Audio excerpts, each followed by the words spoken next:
നിങ്ങൾ ഖുർആൻ ഹിഫ്ള് പഠിക്കുന്നവരാണോ?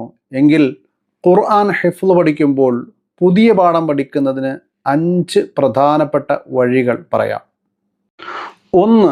പുതിയ പാഠം പഠിക്കാൻ തിരഞ്ഞെടുക്കുന്ന സമയം മഗ്‌രിബിന് ശേഷം, ഇശാഇന് ശേഷം, സുബ്ഹിക്ക് മുമ്പ്, സുബ്ഹിക്ക് ശേഷം. ഇതിൽ ഏറ്റവും പ്രധാനപ്പെട്ട സമയങ്ങളാണ് മഗ്‌രിബിന് ശേഷവും സുബ്ഹിക്ക് മുമ്പുള്ള സമയവും. 2. ഉറക്കക്ഷീണം ഇല്ലാതിരിക്കാൻ വേണ്ടി ശ്രദ്ധിക്കണം. എന്നാൽ മാത്രമാണ് കൃത്യമായി നാം പഠിക്കുന്ന പാഠങ്ങൾ ഓർമ്മയിലിരിക്കുകയുള്ളൂ. അതുപോലെ ഉച്ചയുറക്കം, ളുഹ്റിന് മുമ്പ് ഉച്ചയുറക്കം സാധിക്കുന്നവർ അത് നിർവഹിക്കുക. അതുപോലെ രാത്രി വളരെ നേരത്തെ കിടന്ന് ഉറങ്ങുക. 3.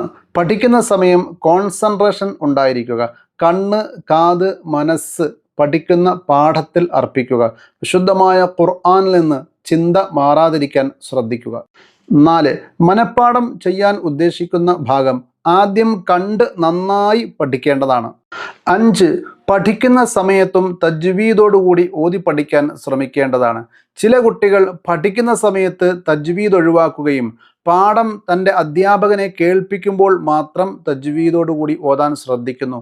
ഇത് നല്ലതല്ല, അപകടമാണ്. പഠിക്കുന്ന സമയത്ത് തന്നെ തജ്വീദോടുകൂടി പാരായണം ചെയ്ത് പഠിക്കാൻ ശ്രദ്ധിക്കണം.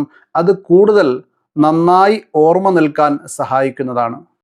ഖുർആൻ ഹിഫ്ള് പഠിക്കാനും നിലനിർത്താനുമുള്ള കൂടുതൽ വഴികളുമായി വീണ്ടും കാണാം.